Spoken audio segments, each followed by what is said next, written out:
लेकिन जिन बातों को आपने बड़े धीमे से बता दिया इसमें कि पेट्रोल डीजल पर हमने थोड़ा सा वैट बढ़ा दिया है, लोग ये सोच रहे थे कि दुनिया में सस्ता हो रहा है तो शायद हमारे यहाँ भी सस्ता होगा।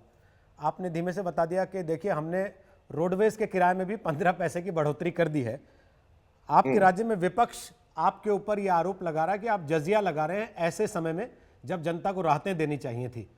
सरकार पे सवाल यह हुआ कि 42,000 करोड़ रुपए जो सरकार ने पेट्रोल डीजल पर वैट से कमाए 6 साल में, वो पैसे क्यों नहीं इस्तेमाल कर रहे आप अचानक ऐसे समय में? ये दबाव क्यों जनता पर? पहली बात तो पता है आपको भी कि ये जो पैसे जब भी आते हैं, ये हर साल में जितने आते हैं, हर साल में ही चले जाते हैं। आखिर ये लोकतंत्र है, इस लोकतंत्र में 1 साल का बजट बनता है। वो हमको 5 साल में जो 42,000 करोड़ रुपए वैट के बता रहे हैं, मैं उनको बता रहा हूँ केवल वैट का हिसाब क्यों है? आखिर हमारे टोटल मिलाकर के बजट तो हर साल इस समय 1 लाख करोड़ रुपए से ऊपर जा रहा है। और अगर हम 5 साल का या 6 साल का जो हिसाब लगा रहे हैं, 6 साल का टोटल बजट बनाएँगे तो 4 लाख करोड़ रुपए से ऊपर जाएगा। अब ये 4 लाख करोड़ रुपया कहीं से आया है और कहीं गया है। तो इस नाते से ये ऐसा सिस्टम नहीं है कि हमको रख करके और किसी के घर में रख करके उसने उसमें से कोई खा लिया है, बचा लिया, रख लिया है।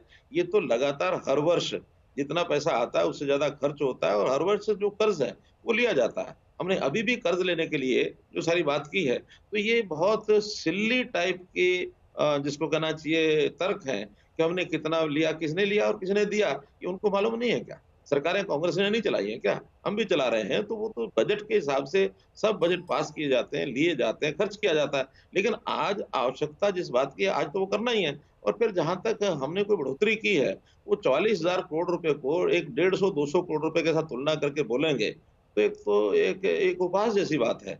हम मानो कहीं 40,000 करोड़ रुपया हमने कहीं जनता से लिया होता और 50,000 करोड़ रुपए का वो मुकाबला करते, समझ में आता है। 150 करोड़, 200 करोड़ को 40,000 करोड़ रुपए से गिरवा रहे हैं और 40,000 करोड़ रुपए का हिसाब मांगने वाले वो कौन होते हैं? 40,000 करोड़ रुपए का हिसाब तो विधानसभा में हम हर साल का 7,000, 6,000, 5,000 क्या 1 लाख करोड़ रुपए का हम हिसाब देते हैं। और हम हिसाब जब विपक्ष में होते हैं हमने मांगा भी है। तो ये तो उसी समय हिसाब मांगना होता है जिस समय खर्च किया जाता है, जिस समय इकट्ठा किया जाता है। आज तो अभी हिसाब मांगने के लिए 1 महीना भी नहीं हुआ है। 1 अप्रैल के बाद का नया हिसाब और वो जनता को हम बता चुके हैं। पहला मुख्यमंत्री मैं हूँ जिसने जनता को सीधा अपना सारा हिसाब बताया। पिछले एक बार मेरे सायंकाल का जो हरियाणा आज का कार्यक्रम होता है, उसमें एक-एक आना-पाई का हिसाब बताया कि यहाँ से इतना आना था, इतना आया, इतना आना था, इतना आया और इतना खर्च होना था, हम खर्च नहीं कर पाए हैं। कितना हमारा कम रह गया, कहाँ से हम लाएँगे? ये जनता के सामने मैं लगातार रख रहा हूँ। इसमें कहीं कोई कठिनाई नहीं है और इनको कोई नैतिक अधिकार ही नहीं उनको पूछने का, क्योंकि उन्होंने तो कभी बताया ही नहीं ना। हम तो एक-एक पैसा बता रहे हैं और बताने में कहीं कोई उसमें छुपा नहीं रहे हैं। आज हमने कोई छोटी-मोटी बात लगाई भी है, तो क्या मालूम सब्जी के अंदर अगर 2% लगाया है, तो 10 पैसे ₹10 किलो की सब्जी के ऊपर 20 पैसे का खर्च एक्स्ट्रा पड़ेगा। वो 20 पैसे का हिसाब हमसे माँगेंगे।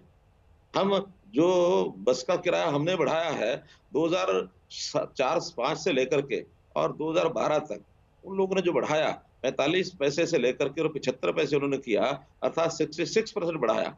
और हम अगर हिसाब लगाते हैं तो 2012 के बाद अब 2020 8 साल में हमने कितना बढ़ाया? 75 पैसे से ₹1, 25 पैसे 33%। ये सोचना पड़ेगा उनको भी कि आप वो 7 साल के अंदर बढ़ाते हैं हम्म, 66%, हम्म, हम 8 साल में बढ़ाते हैं 33% हम्म। और फिर हमसे पूछते हो